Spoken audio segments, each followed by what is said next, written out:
whether that's from just purely design perspective, whether that's creative about how you staff a team or resource a team, whether that's creative about potentially how you finance, or not finance the project, but sort of work from a general contractor standpoint. We often look at ways that we can soften that pre-construction blow early on before we start getting that construction financing.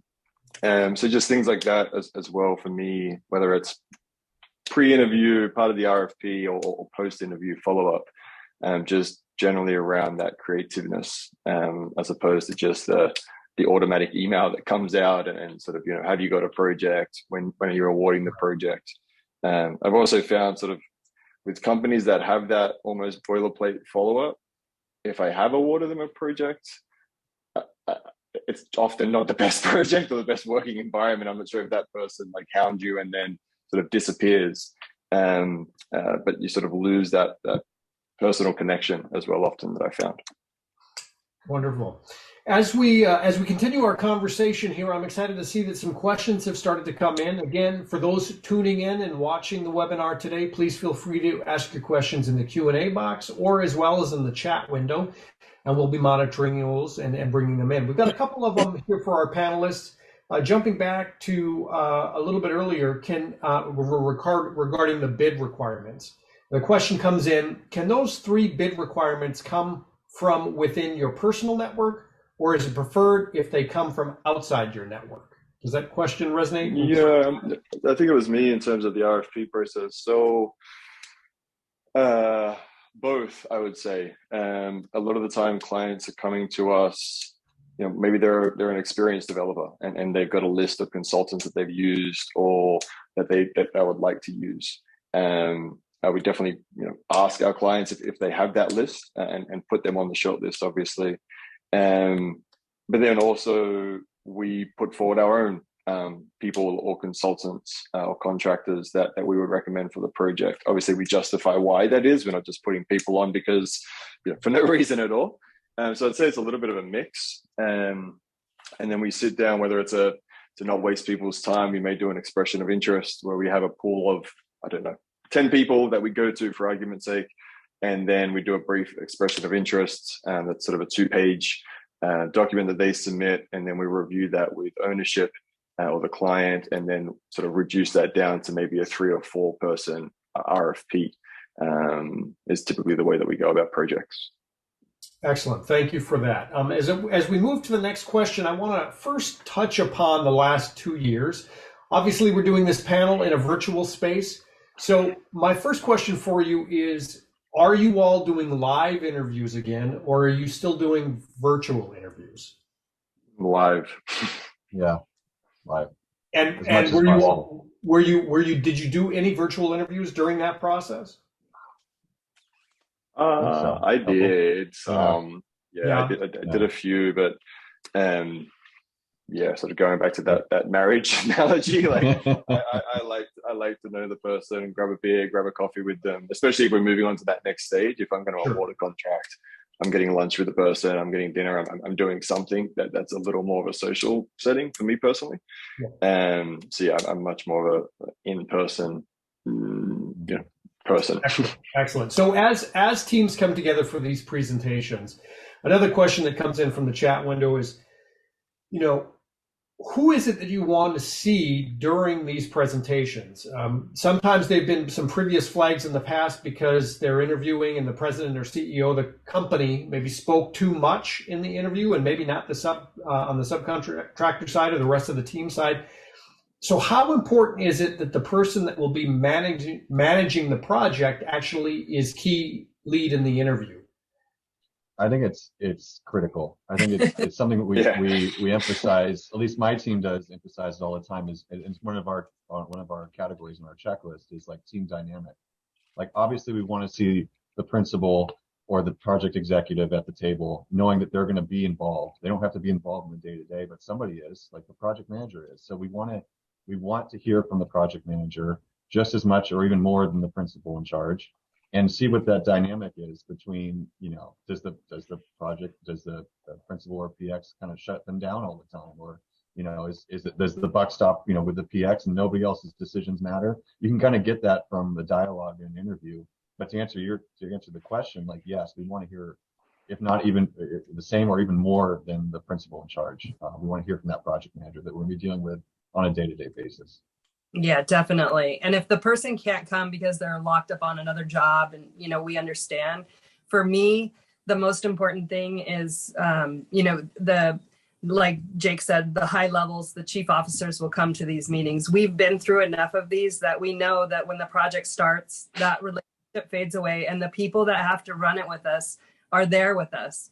And if the staffing is the most important thing, the A team, that who your staff is and what their strengths are, and that you put them on the projects that that they're passionate about and that they want to be there doing, because you're in this long haul situation, and the things that can really throw off projects are inexperience of the people running them, or the kind of lack of interest in what they're building. And so, and I'm kind of talking more on the contracting side for this question specifically, but the staffing, knowing to put the proper people in the proper places is the most important thing. So when all of the the chief estimators there, and the CEOs there, and who all these people are sitting in the room, we know that is out the door the day we go into the dirt. We need the people, and I can't tell you, and I'm sure Jake and Mick would agree, how many times you get these binders of these people they're going to put on your job to bid a job, and that person's now locked up in another job because it didn't work out, and we're going to now put this person, and the team kind of comes together loosely. That is very frustrating for a developer. That is like a real turn on. And so, making a commitment that says, if we get this job, I will put these people, and this person, she's been on these types of jobs. This is her expertise. This person is this, this is what their strengths are. It jives right with your project. We really think this is going to be a strong project. That's really important, because that's where the money's lost, honestly, with the inexperience of the staff running the project. That's very important. Paramount. Yeah. And we actually, we memorialize that in our contracts, in our AIA points. Yeah. Like, we want X, Y, and Z superintendent. Like, that person needs to be on. You're signing on the line. Like, we're signing on not only for the image, for the experience of the company, but the experience of the team. Like, if we're getting the A team staying with us, and we want to make absolutely sure that stays in the project. Yeah, we included it in our contracts as well. And then I guess extended it to make sure that we get that person through the project duration. I think we've all been on the projects where we're getting towards that, final 2 months, 3 months, you're closing out the project, or even sort of worse, into the punch. And then all those key people are gone, they're exhausted, they're tired. So typically we work through, and again, that sort of goes to that creativeness of how we can make sure that the projects finish as strong as they start, and with that same team. So we do the same, Jake, in terms of incorporated into our contracts, into our RFP. It's weighted heavily at that early stage of the RFP process, in our analysis of that team. And also sort of look at, as a team, have they worked together on prior projects? Like, I don't want a team of 5 people and none of them have worked together with each other. You don't know if they have trust. You don't know if they're a cohesive unit. And I that is not something that I'm looking for a long-term project. As we look at the team dynamics in the presentation process, diversity, equity, and inclusion, DEI, is a very important part of the industry conversations that we've been a part of recently. How important is it for you, the three of you, to see the DEI experience both visually displayed within the team, or is it on paper? How is that important to you? I think it all comes down to the presentation itself. It goes back to the same conversation we were just having of, like, who are you pitching? Who are you putting in front of us? It speaks volumes about your company culture based on who is presenting with you and how that interaction is happening in front of us. Like, I hate to see, maybe a project manager or somebody else that's involved with the meeting speak up and have an idea and then get shut down by maybe a higher up. In the course of, I've seen it in the course of an interview. It's like, wow, that's a red flag. So I think from the snippet of time we get, whether it's an hour and a half, you can get a lot out of the company culture that's being pitched based on who's at the meeting and who's being put in front of you to sell their services. Yeah, I think companies are doing. Go ahead, Kelly. No, I was just going to say, I agree. I think if it's important to them authentically and it's a true thing, you can tell, and that's cool. And I think I love to see it. If it's a part of a check the box here, we did it. We got our token people. That is not, and you can usually tell that just from the culture of their company. So I think in the industry, me personally, that I'm seeing the diversity within the industry more so than sort of when I started my career back in Australia and moving into Hawaii and LA. So I think it's definitely, as an industry, moving in the right direction from what we've seen. Excellent. Thank you. A question comes in from the audience. Do you select on best value, or how does cost enter the selection process? And I think, Kelly, you spoke to this a little bit depending on the crunch zone, but for both of you, is it best value, or does it come down to cost? Well, there's always a budget, but I think that in the short and the sweet of it is, if you really want to work with someone and you have that gut feeling, then you'll go the extra mile to have continued conversations to see, what you can make work, and you value it based on, if this is going to get done because they're so much better in less time, then maybe we have something better there. If their ideas are better than the other person, on paper, it may look like somebody's over. So I would say that if I really want to work with someone, I'm going to have those extra meetings to really find out if why they're there, why they're hired, and what we're getting for that, because sometimes it's worth the extra money because it's that much better. I mean, honestly, or you can, work around it and bring it down and have those continued conversations. So for me, of course, it's developer and capital raise money, but the most important thing is the quality of the people that you're working for. I think it sort of goes hand in hand a bit too in terms of best practice and costs. And if you cut corners, quite often it's going to come back to bite you, whether that's in design or whether that's in sort of materials or construction.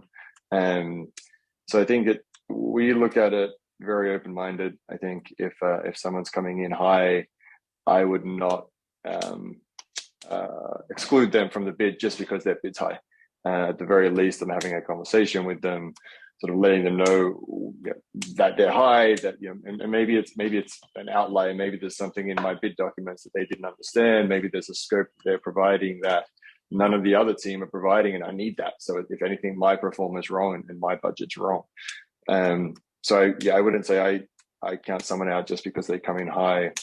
Definitely give them the opportunity, but at the end of the day, there is a budget, and we are all in this business to make money one way or another. So completely understand if I take that number to the consultant or the contractor and say, look, this is where I need to be, and I've got 3 other solid bids that are in this range. Can you get there or not? And sometimes their business may say no, that they can't get there, and that's all well and good. It doesn't concern me. I'll still give them an opportunity on the next project for sure. This Yeah, next I agree. question. It's like, go ahead. Sorry. Go ahead, Jake. No, I was just saying I agree with all those points. I've seen that it warrants those extra discussions if you were really interested in that high number. I've also seen where companies, consultants, GCs are just so swamped that they throw out a high number just to see if they get it. And it's like you gotta vet them through those conversations that Nick's talking about. Like, why are you high? What are you seeing? If they're just like, oh, those are our rates and that's what it is, I'm like, okay, well, you're fishing, and you're not going to share the vision. You're not going to be on the team. You're not going to be a true stakeholder just because you're trying to get your highest dollar out of it. So I just have seen those instances before too. So it's part of the process of vetting and having the follow-up conversations. The next question that comes in is something we deal a lot with at Sage Presence. And that's about the advice, any words of advice that you would have for a team that maybe is not so eloquent when it comes to the presentation side. And this particular person's asking as it relates to the construction side. Lots of experienced staff, but maybe not so great at public speaking. So I know what my answer will be for this one, but I'm curious for the 3 of you, what is the experience like when you have a presentation come in and clearly they're experienced, but their presentation skills just aren't that great? I I hate to call it a presentation. I don't like going into these interviews and having a very rigid presentation. I think that's a major turnoff for me and a lot of my colleagues. We want to have a conversation. So I don't think you should be too focused on your formal presentation skills. It should be a two-way conversation. I think it's more of a question answer.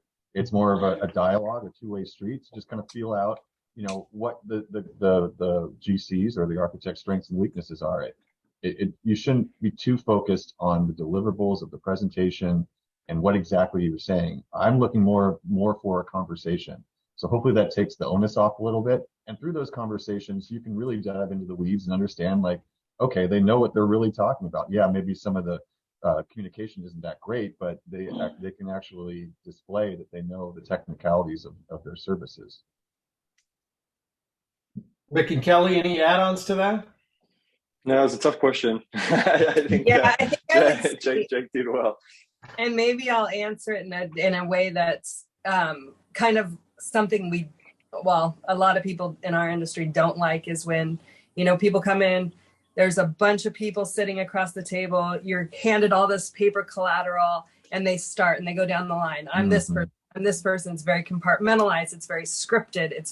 And then they walk, stand up at the end and all walk out, and you've had no connection with them through the meeting. So I would say, like, they may think that they're very good at that, and it was very cohesive. We got a lot of information out of it, but we didn't get any gut feeling or connection from it. So I would say to the person who struggles with, the public speaking is like Jake said, like, just try to think of it more as a conversation and put forward your best skill sets and let that be known in whichever way you're comfortable doing,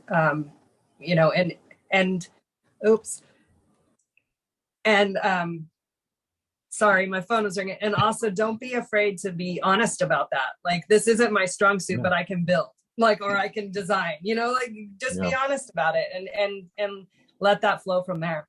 Well, one add-on I would say, based on my experience with Sage Presence and our work with AEC, particularly construction firms over the years, is a lot of the times we're working with firms that are doing the public sector. And so the dynamics of the interview process are very different in terms of how much they can interact in advance and after the interview process. But ultimately, trust what the panelists are saying as it relates to being authentic, having an actual conversation, be true to yourself.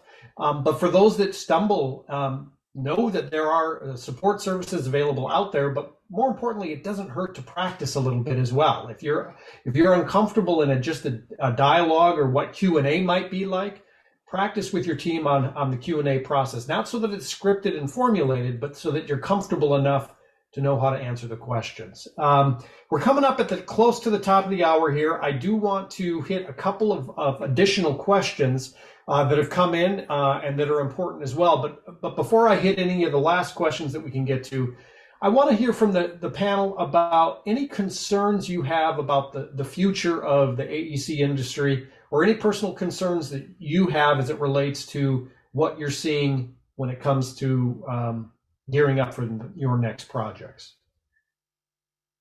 I think maybe not a rocket science suggestion here or idea, but cost is always one that comes back. And I think cost has a lot of different facets, whether that's in material costs, labor costs, finance costs, insurance costs, but sort of how we look at that early on is when we engage our team members, and we typically engage everyone very early on, even if it's a long entitlement. We're pretty heavy on SD and DD, even during those entitlement phases with the GC and running pre-con. So we share with them sort of our budgets. We share with them the performer in some level, so they understand. So they've got a buy-in, I guess, and so they understand, what that impact is. If the architect's looking to, make that one detail that, as much as I love architects, no one's going to see or understand unless they're an architect. That may cost me an extra couple of dollars a square foot, which over the course of a project, all of those details add up. And then I think also, just in terms of the environment as well, I'm personally very concerned about that. My wife and I are expecting our first in a couple of months here, so it's always that what is the future going to be for our children, our children's children, etc. Thanks, Shaz. So I think so that's a big one for me. Something that I'm personally very interested in. I think as a company we're very interested in. It also goes back to that creative conversation that we're having. Like I think that's something that we focus on. How do contractors, how do engineers, how do material suppliers, from a creative standpoint, help address those needs? Like mass timber's the new thing these days. But then that ties to the financing. So it's sort of connecting all those dots, which goes all the way back to the RFP, which goes all the way back to the interview, and having those early conversations to show that, it's something that you're interested in at a minimum. Maybe you don't have experience, or a lot of experience in mass timber, to use that as an example, but sort of that you've got interest in there, or that you're looking to engage a new team member that's come from a company that specializes in it. Like all of that open conversation we're very interested in. And then I would say they're the two main concerns for me between cost and environmental, which probably go hand in hand. That's good. Those are good ones. I guess I'll jump in. Maybe I'm a pessimist. I have a ton of concerns, but I think I would narrow it down. I mean, there's so many things going on right now to Mick's point, construction costs. I mean, interest rate. There's all kinds of stuff out there. But if I were to boil it down, I mean, our real bread and butter at Harvest is office geared towards tech in Silicon Valley. So getting people back in the darn office is what keeps me up at night. Like, what is the new environment going to look like, and what are the tenant demands going to be for office space? That's a big one for us. And I think we were just actually talking about this internally at Harvest the other day.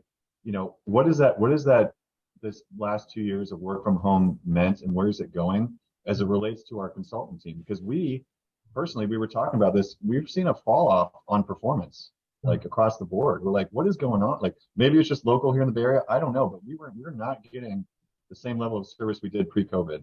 And I think it boils down to getting everyone around a table with a rolled out set of plans and figuring everything out. Coming up with solutions to problems and moving the project forward. We feel like there's not as much skin in the game when OACs are on Zoom and no one's walking the site afterwards and no one's collaborating. That's a concern for me. I hope that changes going forward. But that's high on the list. It's kind of correlated to going back in the office.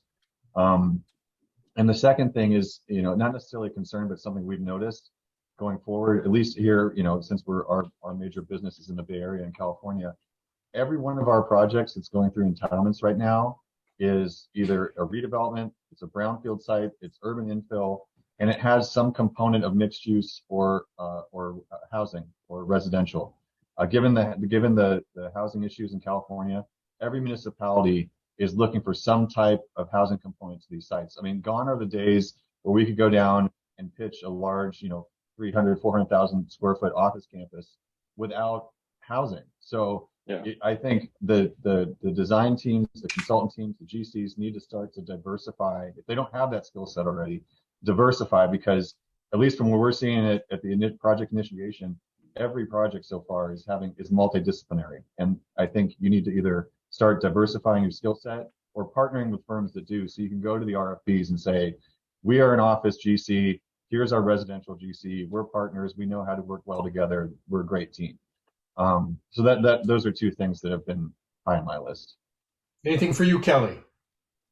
Mine's big and global, but the problems that come up every time we start a new project is that there's so many advances I feel I'm watching on, especially like LinkedIn and these creative venues of how to build things better and use better materials and do it better. But then when it comes time to do the project, because no one's gone ahead and has the kind of guts to do that and try it and work it through, it feels like in my whole career we haven't changed so much of how we build. And it always is something I think about, because it's like, why are we doing it this way? Well, that's the only way. And no one, there is another way, but no one's really vetted it out. So we're not really sure. So we keep doing things the same ways because we're either we don't have the funds to move forward, or we don't have the trust in the process. And I know that we're at the top of the chain for that as developers, but I don't know how to change that problem, but there's so many better ways. After every project, I'm like, this is crazy. Why do we do this way?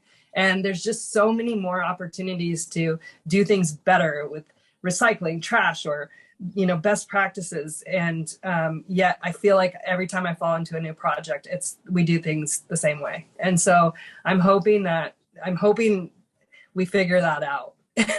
I don't know what the answer is, but that's what weighs on my mind for the future. Yeah, excellent. Thank you. All right. The last one I would add, and it's more so probably for the people listening, to be honest, based that plus development or a core consultant, is staffing. Getting key staff, and I get calls from architects and engineers and partners asking if I know of anyone that sort of is unhappy and then that they can join their outfit just because, not from my company, sorry, but from sort of other architects, etc. Just because staffing is so hard, and maybe that goes back to Jake's point about getting back to the office, and how we as an industry, I think, sort of get to that next level. But I'd say staffing is definitely a big one for me as well. All right, last question for our panel today, and this is sort of a lightning round, so I'm going to have you all be quick so we can get our buzzers up at the top of the hour. Yeah. So the question is, what's one do and one don't when it comes to the presentation process for your clients? What's one thing you've seen that they should do and one thing they should not do? I'll just because I hate this personally. Don't be on your phone. I can't stand when someone is on their phone in an interview. For me, or if I've given my time to sit down and listen to you and your team, and I don't care if you're presenting or not personally, if you're on your phone, for me that's a cross pretty quickly. I'd say be present, be bold at those early stages. That's where I want to see the creativeness. Yeah, I would say definitely take control and convey the culture and the mission of your company, and make sure that we get that point across. Don't read off resumes and tell us who that, like, try to get to the core of why you're bidding the project and why you're the right fit. And then the don't is definitely, for me, I don't know, this is my pet peeve, is when people come in and say, we've done a dozen projects just like this. It's just like this, because for us, we're about to give birth to this thing and it's so involved in it for so long, and with so many people that are bringing their heart and soul to make it happen and stand.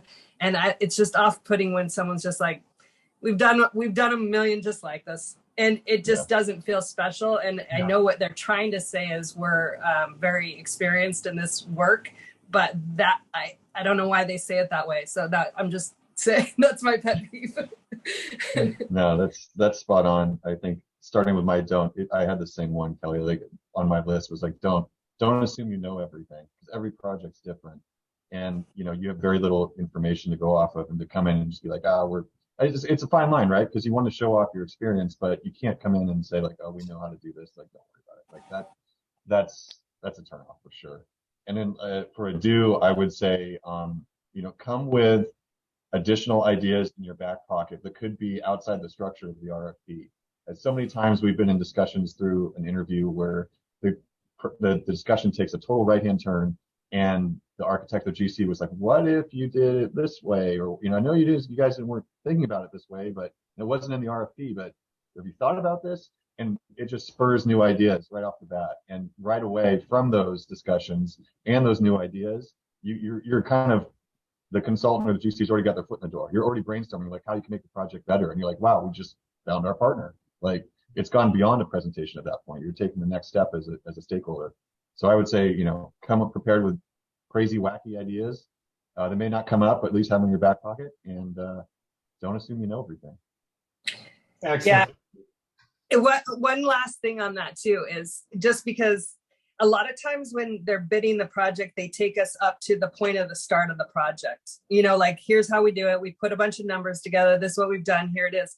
And something also that's very positive in the meetings is when they walk us through how they're going to finish the project, like all the way through logistically. How are you finishing and with what teams? Because it feels like we get to just the starting point, and then, it kind of takes off. So the thought process and the fact that you've thought about it all the way through of how you're going to manage the project, and discussing that and bringing that up is really key.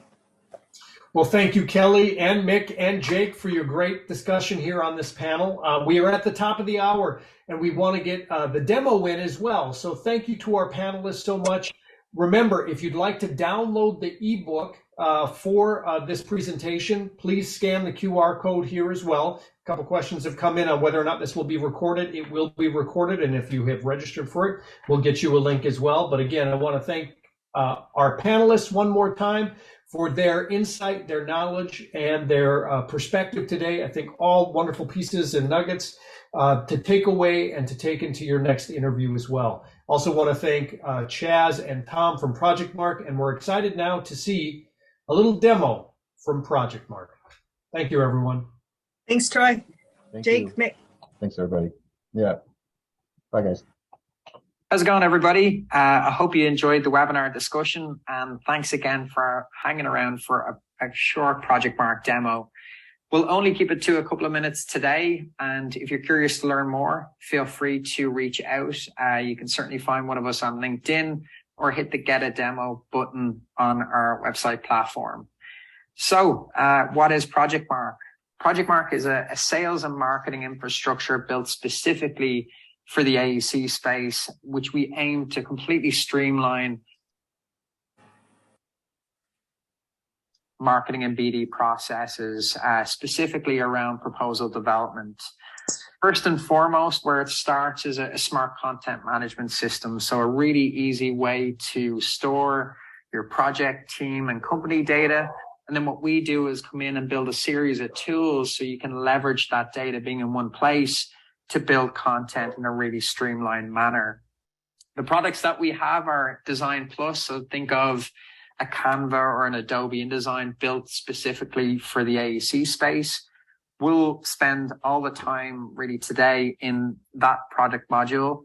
We've also got our microsite interface, so the ability to build digital content using that same data. We've got a network play, so an ability to promote your projects on a project-driven marketplace. And then we've also got a smart portfolio plugin, which is essentially a project map builder where you can grab the line of code, drop it into your website, and host your project database in a really visually and compelling manner on your website, but manage that through Project Mark. So what we're going to focus on today is the Smart Content Management System and Design Plus. So what you're seeing here is a typical company account, and essentially how it starts is we help integrate and get your project, team, and company data in. Projects, fairly straightforward. We provide a system to store all your projects and search them smartly in one place. The same thing with team members. If I hop into team members really quickly, a really great way to set up team profiles, build resumes, build org charts, and locate it in a team section.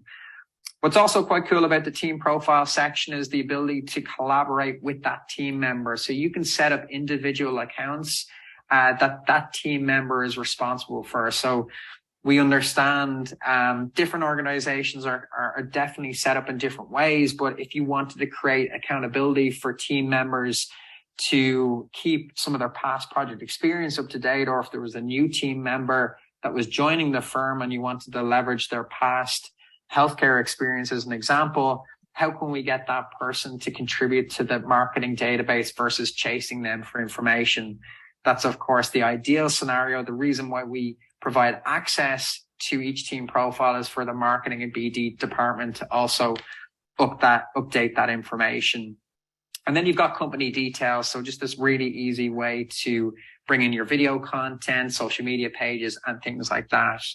So the modules that I had mentioned, Design Plus, Microsite, and Smart Portfolio, and also the network module are the tools that we use to leverage that data being in one place. And what we're going to focus in on right now is Design Plus.